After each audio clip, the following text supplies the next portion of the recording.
तो क्या होता है? ज्ञान। यानी वेद का शाब्दिक अर्थ ही ज्ञान होता है, यहाँ पर लिखा भी है, ठीक है।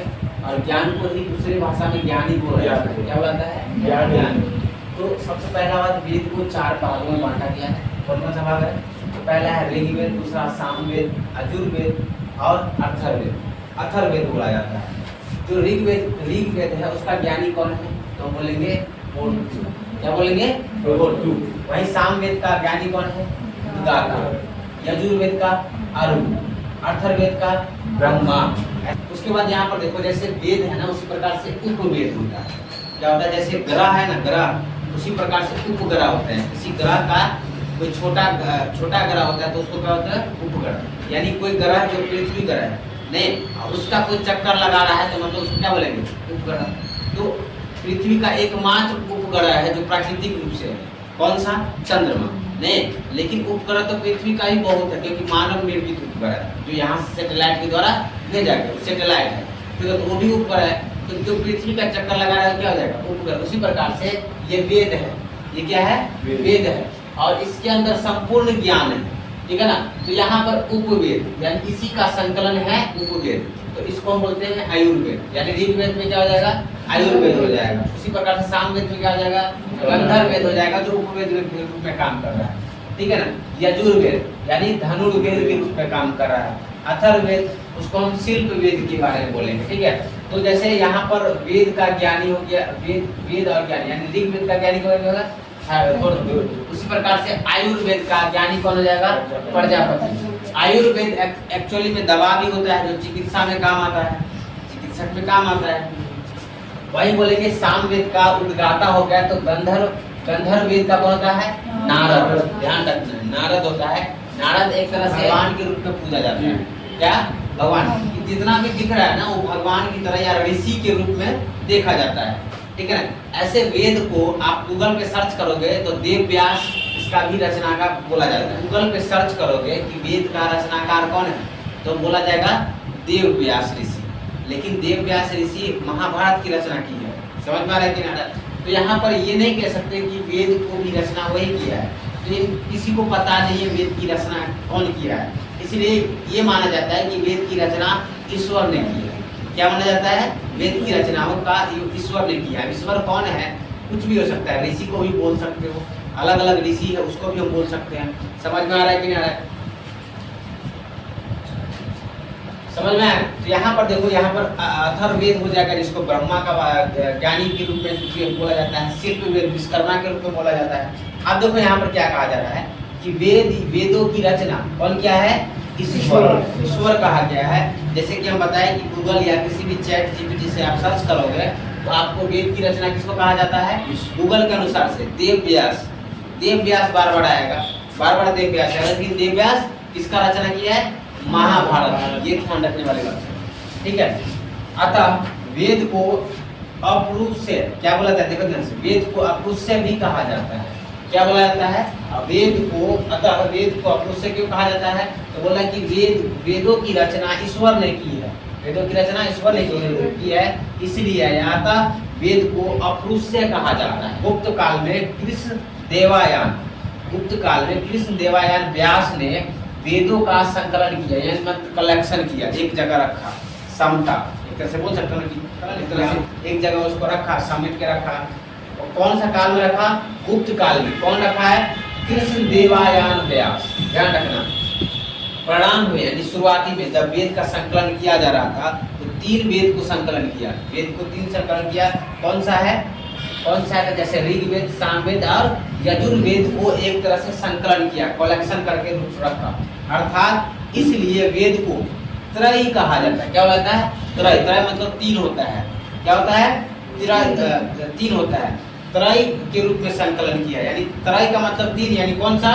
ऋग्वेद, सामवेद, यजुर्वेद, ठीक है। अब देखो यहाँ पर ध्यान से समझना, तो चौथा वेद कौन सा है? अथर्ववेद। तो अथर्ववेद का संकलन नहीं किया, बाद में बहुत संकलन किया, इसलिए त्रय में इसको नहीं जोड़ा जाता है। किसको? अथर्ववेद। त्रय जोड़ेंगे तो फिर त्रय नहीं हो पाएगा, इसलिए त्रय में कितना वेद है? 3 वेद है। तो अथर्ववेद को छोड़ के 3 है। ध्यान रखना, समझ में आया कि नहीं? अब यहाँ पर देखिए, सबसे पहले हम लोग जानेंगे क्या? ऋग्वेद के बारे में जानेंगे। तो ऋग्वेद का ज्ञानी कौन है? होर्त्यू। क्या बोलेंगे? ऋग्वेद का ज्ञानी कौन है? होर्त्यू।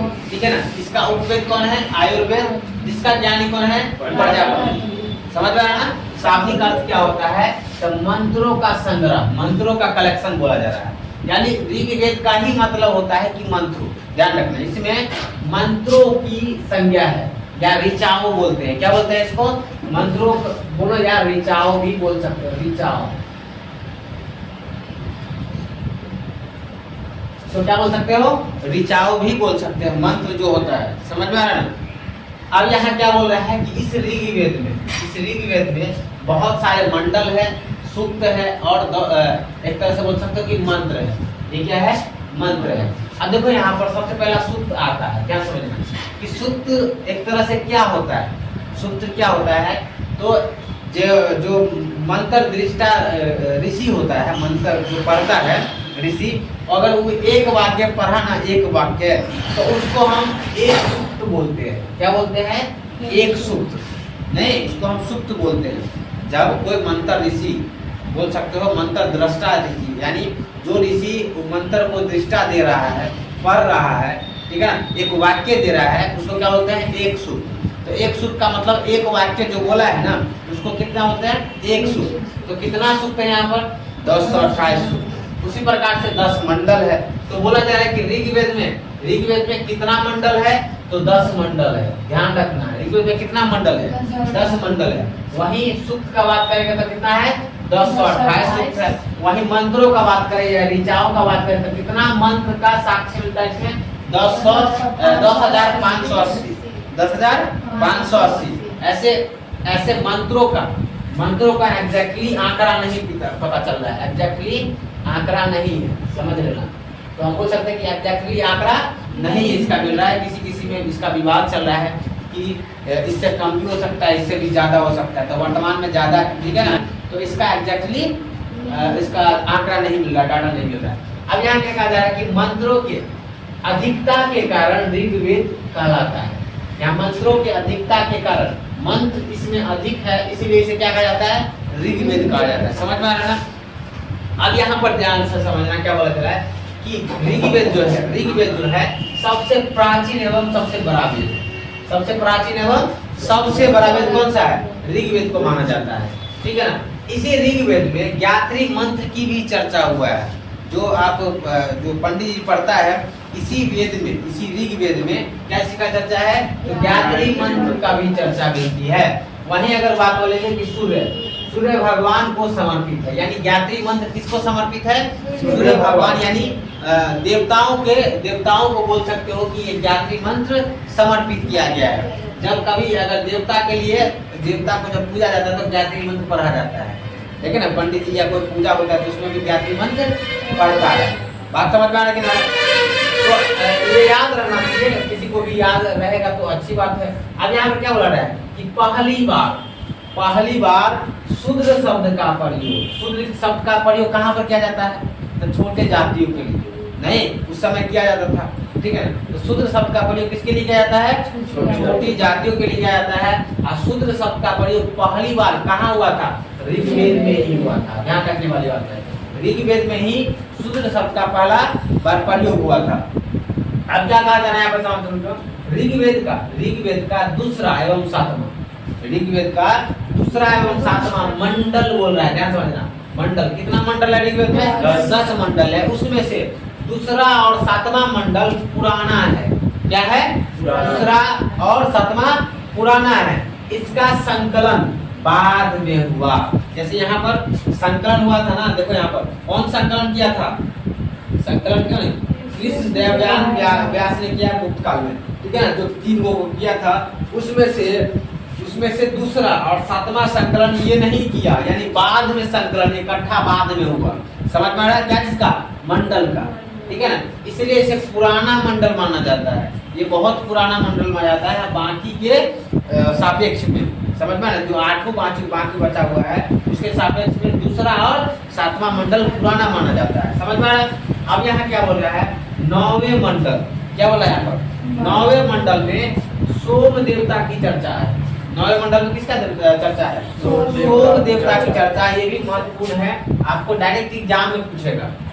किसी भी कंपटीशन एग्जाम में या आपको जो एग्जाम होता है उसमें भी पूछने का चांसेस है, ठीक है ना। नहीं आप पढ़ते रहोगे क्योंकि उससे आप अटैच रहोगे तो आप कोई भी फॉर्म भरोगे तो निकलने का चांस रहता है, ठीक है। 9वें मंडल में सोम देवता की चर्चा होती है। इसके ज्ञानी को व्यक्त करते हैं। इसके ज्ञानी कौन है? उपवेद का ज्ञानी कौन है? और वही उपवेद का ज्ञानी कौन है? ये भी ज्ञानी नाम में लिखे हैं। उपवेद का ज्ञानी क्या है? प्रजापति। और आयुर्वेद जो है कहीं ना कहीं कैचिमेस का यूज होता है, तो बोल सकते हो चिकित्सा में यूज होता है, नहीं होता है दवा बीरो में इसका यूज होता है। अब क्या कहा जाता है इसमें 10 राज्य, यहाँ पर 10 राज्य लिखा हुआ है। 10 राज्य युद्ध की चर्चा मिलती है। कहाँ 10 राज्य युद्ध की चर्चा मिलती है? ऋग्वेद में। समझ में आ रहा है कि ना? ऋग्वेद में 10 राज्य की भी चर्चा मिलती है और जो युद्ध हुआ था उसके बारे में याद, ठीक है ना। तो इतना ऋग्वेद में याद रखना है, ऋग्वेद में इतना याद रखना है। तो अब आगे हम क्या पढ़ेंगे? सामवेद। समझ में आ गया? अगर देखेंगे दूसरा क्या है? सामवेद यानी सामवेद का मतलब तो ज्ञान होता ही है नहीं, लेकिन साम का मतलब क्या हो जाएगा? गान से मतलब है नहीं। तो गान क्या चीज का ज्ञान होना चाहिए? गान का। सामवेद में गान का बताया जा रहा है, ज्ञान का बात कर रहा है। अब इसमें देखो, इसमें 1875 मंत्र है। इसमें कितना मंत्र है? 1875 मंत्र है। वही बात करेंगे कि ऋग्वेद में कितना मंत्र था? उसमें जोड़ दो 99 नहीं, उसमें 99 जोड़ दो तो अपने बदल जाएगा। तो अब यहाँ पर वास्तव में सामवेद का कितना मंत्र है? 99। एक्चुअली में जो मंत्र है 99 वो सामवेद का है। और कहाँ से लिया गया है? तो ऋग्वेद से। तो बाकी जितना इसमें गिनती है ना वो सब कहाँ से लिया गया? ऋग्वेद से, ध्यान रखना है। उसके बाद क्या कहा जा रहा है कि सामवेद भारतीय स्वर के 7 स्वर को निर्माता दाता भी बोल सकता है। यहाँ पर से सामवेद कहीं ना कहीं यही से 7 स्वर का जन्म हुआ है। और बोल सकते हो कि संगीत का एक तरह से उत्पत्ति के रूप में यहीं से हुआ, इसी ग्रंथ से हुआ है, ठीक है। जो अलग संगीत जब बजाया जाता है तो उसमें म्यूजिक लाया जाता है, उसका क्या नाम है? सारे गामा पादा निशा कैसे के रूप में लाया जाती है? 7 स्वर के रूप में, अलग अलग रूप में नहीं। जो गाना गाता है तो वहाँ पे म्यूजिक इसका उपयोग किया जाता है। अब यहाँ पर देखो क्या बोला जाए कि ये संगीत यज्ञ के समय गाया जाता है। वही जो बात बोले, जब गाना गाया जाता है नहीं उस समय इसका उपयोग होता है। अब यहाँ पर देखो, इसके ज्ञानी कौन है? किसके ज्ञानी? सामवेद का ज्ञानी कौन है? उद्गाता। क्या बोलेंगे? उद्गाता। उसके बाद यहाँ पर उपवेद, जैसे किसका उपवेद? सामवेद का उपवेद। सामवेद का उपवेद कौन है? तो बोलेंगे गंधर्ववेद। क्या बोलेंगे? गंधर्ववेद। वही इसके ज्ञानी कौन है? गंधर्ववेद का ज्ञानी कौन है? नारद को बोला जाता है। ऐसे ऋषि देवता को भी बोला जाता है। भारतीय संगीत का उत्पत्ति कहाँ से हुआ है? सामवेद से हुआ है। समझ में आया कि नहीं आया? तो इस वेद का मतलब क्या होता है? क्या होता है? ज्ञान नहीं। वही ऋग्वेद का मतलब क्या होता है? क्या होता है? मंत्र का ज्ञान नहीं। सामवेद का मतलब क्या होता है? गान का ज्ञान। क्या ज्ञान? गाना का ज्ञान या संगीत का जो म्यूजिक होता है उसका ज्ञान होना चाहिए नहीं। तो ये बताया जा रहा है। और इसमें अलग अलग चर्चाएं क्या क्या हुई है। और हम बोले थे कि ऋग्वेद का कौन रचना किया है? वेद का आता है। तो अथर्ववेद में ऋषि को कहीं ना कहीं उनका श्रेय दिया जाता है कि ऋषि ने लिखा है या ऋषि ने रचना किया है। किसका? अथर्ववेद, ये कहा जाता है। तो हम देख लेंगे कि एक तरह से यजुर्वेद हम लोग देख चुके हैं, ऋग्वेद और सामवेद देख चुके हैं। तो इसके बाद क्या आता है? यजुर्वेद में क्या कहता है कि इसमें 1990 मंत्र है। कितना है? 1990 मंत्र है। जबकि हम लोग देखे थे, क्या देखे थे कि जैसे सामवेद है या फिर ऋग्वेद था, उसमें भी मंत्रों की संख्या थी, लेकिन सामवेद में कम मंत्र की संख्या थी। कम मंत्र का मतलब होता है कि आप उसके पास अपना मंत्र, यानी सामवेद के पास अपना मंत्र सिर्फ 99 था नहीं, बताया था 99 था, लेकिन और किससे लिया गया था? तो वो कुल मिलाकर ऋग्वेद से लिया था, इसलिए उतना ज्यादा हो गया नहीं, वो कुल मिलाकर कहा जाता है। तो यहाँ पर यजुर्वेद के पास कितना मंत्र है? 1990। ये महत्वपूर्ण ध्यान रखने वाली बात है। उसके बाद क्या कर रहा है कि इसमें यानी यजुर्वेद में युद्ध एवं कर्म कांड की चर्चा मिलती है। युद्ध और कर्म कांड की चर्चा कहाँ मिलती है? यजुर्वेद में। तो कर्म कांड की चर्चा कहाँ मिलती है? यजुर्वेद। तो हम लोग अभी तक नहीं पढ़े थे क्योंकि ऋग्वेद सामवेद में इसकी चर्चा नहीं मिलती थी, लेकिन यहाँ क्या मिली है? यजुर्वेद में युद्ध और कर्म कांड की चर्चा मिलती है। अब देखो यहाँ पर क्या कहा जा रहा है, यजुर्वेद में क्या कहा जा रहा है कि यह एक भाग मात्र है जो वेद का, यहाँ क्या ध्यान करना, यजुर्वेद का एकमात्र भाग वेद का है जो गद और पद दोनों में लिखी गई है। यानी यजुर्वेद को किस किस में लिखी है? गद में और पद में। अब देखो गद क्या होता है, पद क्या होता है, ध्यान से। जिस किसी का लय बिगड़ जाए, लय बिगड़ जाए मतलब कहानी पढ़ रहा है, वो कहानी की तरह नहीं पढ़ रहा है। अगर कोई कहानी है, कहानी की तरह नहीं पढ़ रहा है, वो कविता की तरह पढ़ रहा है, तो वो पद हो जाता है। यानी पद एक तरह का क्या होता है? कविता। क्या होता है? कविता। गद्य क्या होगा? कहानी। समझ में आया? जिसका लय बिगड़ा रहता है, जिसका लय बिगड़ा रहता है उसको हम बोलते हैं पद, ठीक है ना। अब इसको लय का कोई जरूरी नहीं होता है, लय का कोई जरूरी नहीं होता है, तो हम बोलेंगे गद्य, ठीक है ना। तो किसी में लय आ जाए, जैसे आप लोग शायरी भी पढ़ते होंगे या जो एक कविता होगा तो लास्ट में, या कोई गाना भी होता है, सॉन्ग जो होता है, तो उसके लास्ट में दो अक्षर सेम रहता है शब्द। लास्ट का जो दो शब्द रहता है अंतिम का, उसमें क्या होता है? दो शब्द अलग अलग मतलब सेम हो जाता है। जैसे मान लो कि ये कविता है, यहाँ से देखना, ये कविता का 2 लाइन है, फिर से यहाँ पर 2 लाइन है, ध्यान से समझना, ये कविता का लाइन है। इसी तरीके से कविता होता है। तो यहाँ पर अगर मान लो कि शब्द सवाल पीछे शब्द नहीं मिलेगा, यहाँ वाला शब्द और यहाँ वाला शब्द मिलता जा रहा है, यहाँ पर ये शब्द मिलता जा रहा है, उसे हम एक तरह से कविता बोल देते हैं, ठीक है ना। या सॉन्ग में भी इसी तरीका से होता है, तब तो सॉन्ग क्रिएट हो जाता है। नहीं, बार बार तो 2 शब्द है लास्ट वाला, वो बार बार दोहराता रहता है। जैसे ही पीछे से पढ़ के आता है या गाना गा के आता है, तो फिर बाद में वो शब्द आ ही जाता है, इसीलिए हम इसको क्या बोलते हैं? पद। तो लय गद में से जब लय बिगड़ जाता है तो पद बन जाता है। क्या बन जाता है?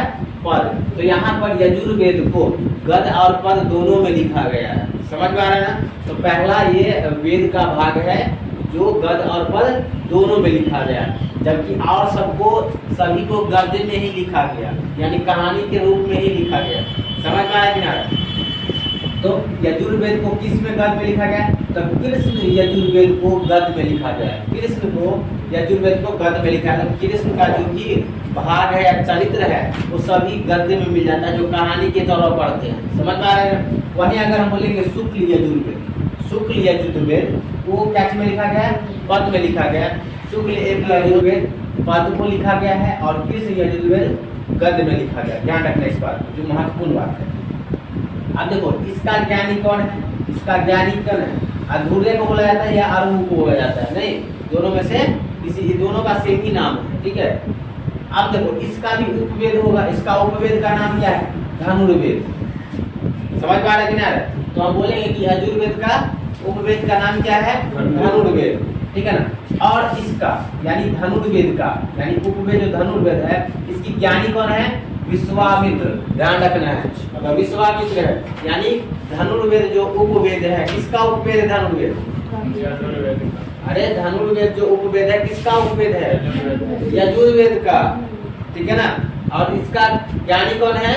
विश्वामित्र। बात समझ में रखना है, इतना बातें इसमें ध्यान में रखना है। और इसमें से महत्वपूर्ण बात है, क्या चीज याद रखना है? तो महत्वपूर्ण बात ये दोनों याद रखना है। क्या?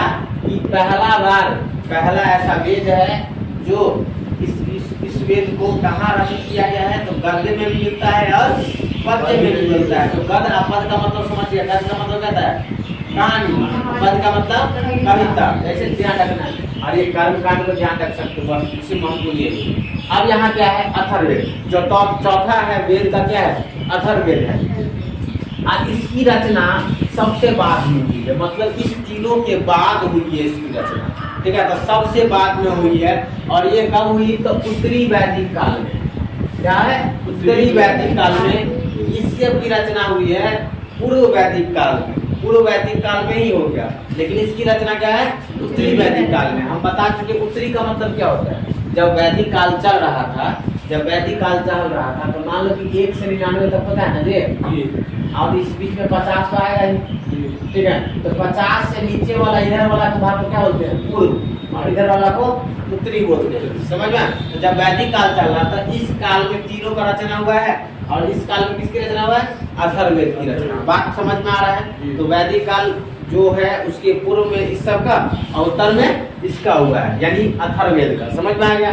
तो इसकी इस काल में रचना हुई है, और ये इसमें कितना मिलती है मंत्र? 6000 मंत्र मिलती है, जो सबसे अधिक है, तीनों वेदों से अधिक है, जो 6000 मंत्रों की यहाँ पे सामग्री मिलती है। अब यहाँ पर अथर्ववेद, इसमें जादू टोना, यहीं से जादू टोना निकल के आया, जो भ्रम का पात्र है। जादू टोना एक भ्रम है जो यहीं से निकल के आया। कहाँ से निकल गया? तो अथर्ववेद से ही निकल के आया, जादू टोना का बात कहा जा रहा है। तो जादू टोना, वशीकरण, वशीकरण का मतलब क्या होता है? किसी को अपने वश में कर लेना। वशीकरण का मतलब क्या होता है? किसी को अपने वश में कर लेना। आपको हम अपने वश में कर लिए, ठीक है ना, तो उसको हम बोलते हैं वशीकरण। समझ में आ रहा है कि नहीं? अब यहाँ पर रोग निवारक, यानी रोग को ठीक करना, रोग को ठीक करना, जादू टोना से ठीक करना। बात समझ में? तो इसको बोलते हैं रोग निवारक या औषधि, औषधि के माध्यम से। यहाँ तक तो समझ में आ रहा है कि रोग निवारक औषधि के माध्यम से किया जा रहा है, वो तो ठीक है। यानी औषधि मतलब क्या होता है? दवा देके, यानी दवा देके, दवा देना, यानी मेडिसिन देके। मेडिसिन भी कैसा देना? चिकित्सक वाला देना, सॉरी ये आयुर्वेदिक वाला देना। अच्छा, आयुर्वेदिक का साक्ष्य कहाँ मिलता था? आयुर्वेदिक का साक्ष्य किसा, कौन सा वेद में मिलता था? कौन सा वेद का उपवेद है वो? आयुर्वेद। ऋग्वेद का उपवेद है आयुर्वेद, ठीक है ना, ये याद रखना जरूरी है। तो औषधि इत्यादि की चर्चा हमें अथर्ववेद में मिलती है। समझ में आ रहे हैं? तो पूछा ये भी जाएगा कि जादू टोना का, जादू टोना का साक्ष्य है, जादू टोना का किस वेद में रचना की गई है, या किस वेद से निकल के आती है जादू टोना? ध्यान रखना ये बात। डायरेक्ट कहीं से इसमें शब्द उठा लेगा, पूछ देगा, ठीक है। तो हम डायरेक्ट वही चीज बता रहे हैं कि जो आपको पूछेगा। अब यहाँ क्या हो रहा है? इसका, यानी किसका? अथर्ववेद का। अथर्ववेद का उपवेद कौन है?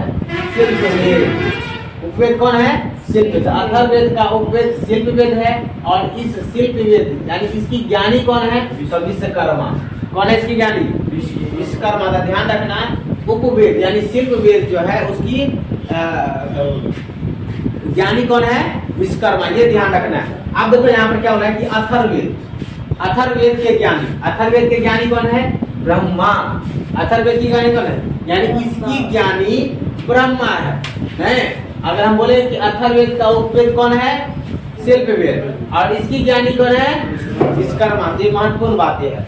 अब क्या बोला है कि अथर्ववेद, अथर्ववेद, अथर्ववेद में क्या मतलब, इसे कौन लिखा है, इसकी रचना कौन की है? तो ऋषि ने की है, ऋषियों ने की है, ये बताया गया है, ठीक है ना। लेकिन और को क्या बताया गया था कि इसकी रचना कौन की? ईश्वर के दिया गया है, एक तरह से बोल सकते हो। तो यहाँ पर ऋषि का बात कहा जा रहा है, जो महत्वपूर्ण बात है।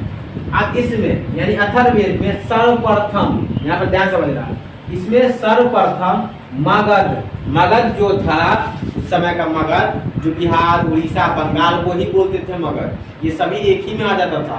समझ में आ रहा है? जो अब अलग अलग बिहार, उड़ीसा के अलग अलग रूप में हो गया। तो उस समय मगध जो था, मगध जो राज्य था क्षेत्रीय, उसका राजा अंग और राजा परीक्षित, ध्यान समझना, नाम है अंग और राजा परीक्षित के बारे में उल्लेख है। किसमें? अथर्ववेद। अथर्ववेद में पूछा जाएगा कि ऐसा कौन सा राज्य के राजा के बारे में उल्लेखित है या चर्चा मिलती है, कौन सा वेद में? तो अथर्ववेद में। और कहाँ के राजा की चर्चा मिलती है? मगध की, मगध के राजा के बारे में चर्चा मिलती है, जो अंग और राजा परीक्षित के बारे में चर्चा है या उल्लेख किया गया है। समझ में आ रहा है? अब यहाँ नोट पॉइंट, एक ही पॉइंट है, क्या है? तो बोला कि वैदिक काल में, वैदिक काल में जौ को क्या बोला जाता है? यज्ञ बोला जाता था, ठीक है ना। जौ को क्या बोला जाता था? यज्ञ बोला जाता था वैदिक काल में। यही गेहूं को क्या बोला जाता था? गोधुल बोला जाता था। समझ में आ रहा है कि नहीं आ रहा है? तो गेहूं को गोधुल बोला जाता था, वही चावल को क्या होता है? व्रीहि बोला जाता था, ठीक है। तो ये महत्वपूर्ण बात है कि जो गेहूं को क्या बोला जाता है, ये याद रखना जरूरी हो जाता है कि वैदिक काल में इसका नाम क्या होता है, कभी कभी पूछ देता है, ठीक है। तो महत्वपूर्ण जितना बात था हमने वेद में पढ़ ली है, ठीक है ना। समझ में आ रहा है कि नहीं आ रहा है? तो इससे आगे अलग क्या था जो चार्ट में हम दिए थे, उसको रोका।